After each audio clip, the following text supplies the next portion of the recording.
building. This building actually went up in flames twice in a month, and they suspected arson, so they refused to pay the guy the insurance. At least that's what I was told. I don't know if it's true or not. So he owned a bunch of properties and he started selling them because he needed money to get that building up and running. It's a very nice building. What they're doing in this city is, I notice a lot of these places are going to like these closets. Yeah. What are you looking for? $5 to get some breakfast or something. Yeah. I just woke up out of my hallway. Well, you know, there's a shelter on Merrimack. Yeah, they don't open until like 5 at night.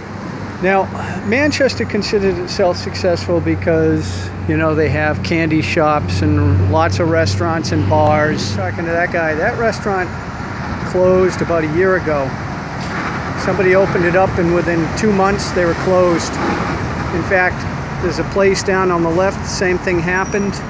And then there's 2 places up here, same thing happened. People go into, unfortunately, people don't run the numbers before they open up a business, or they use very optimistic. The number one rule when you do a business plan is, typically what I do is I do 3 calculations for cash flows.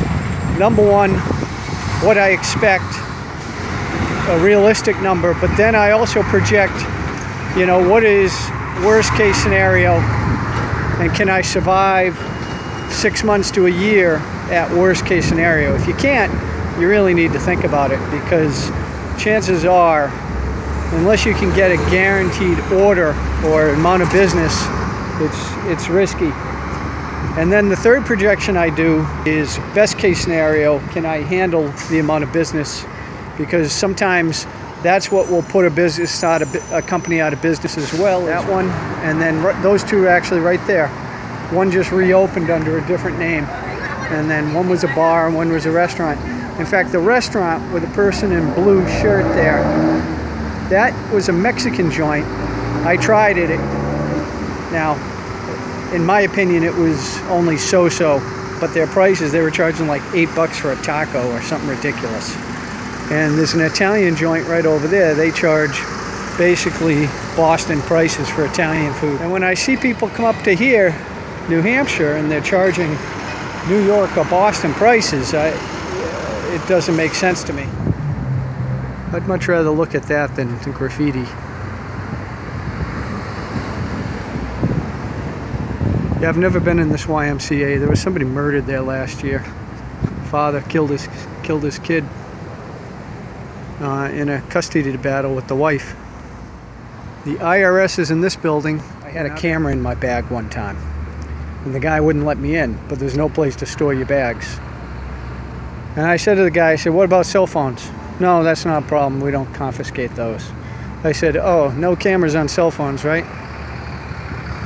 I mean, just the incongruity of the whole thing. It's what makes me really laugh at the whole security thing at the airports. And I've had debates with people in line where they're like, oh, thank God for the government. It makes me feel so much safer. I'm like, well, this is why this country's, because these people just go along to get along and gladly give up their freedoms because they buy this lie. I bought the house and I decided I was going to put in my waterfall. I actually tried to find somebody who could design it and build it for me. And the guy came by who did this. And I mean, this is very nice, don't get me wrong. What this is he told me this is a giant hole that's 8-9 feet deep. And that's what provides enough water to feed the waterfall without it running dry.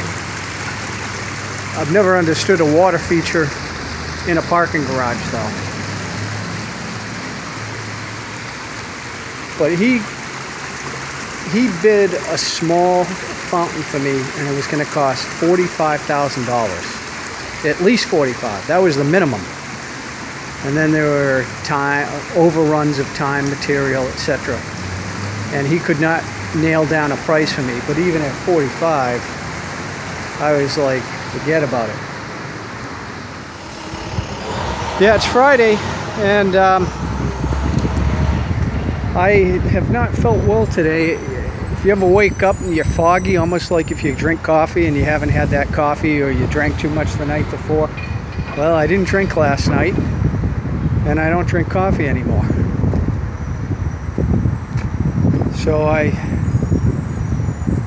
figure the next best thing is to get up and start moving.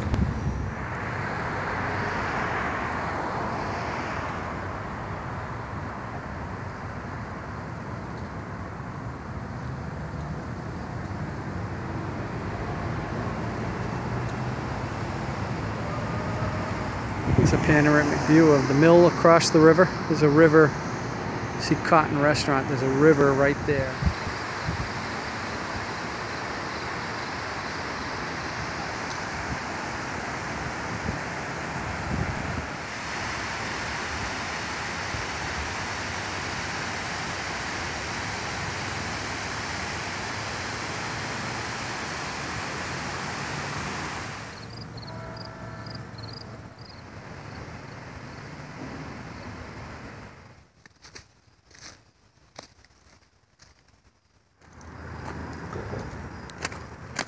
When I go kayaking on this river, I actually put in on the opposite side of the river.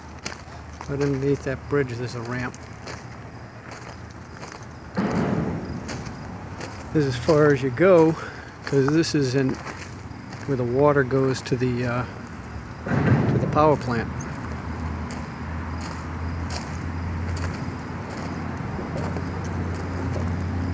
Oh.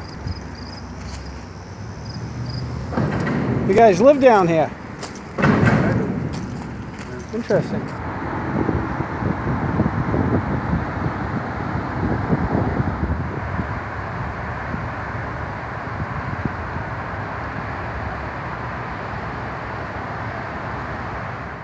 This huge fish. Look at how big that ripple is. This fish had to be 20 pounds. Just jumped out of the water. It's like the size of a dog. Yeah, Manchester has a big homeless problem.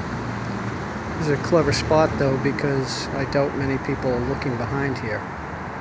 Although if he was smart, he would have gone back about another 100 feet and then nobody would see you.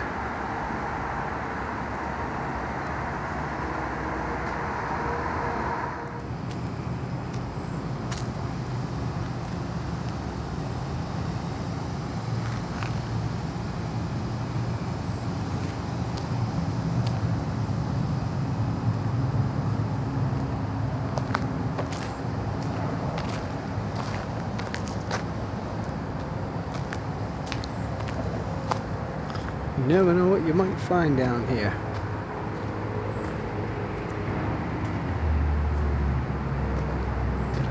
Couch over there. You can, with the sun going down, you feel the change of seasons. There's a bite in the air from the cold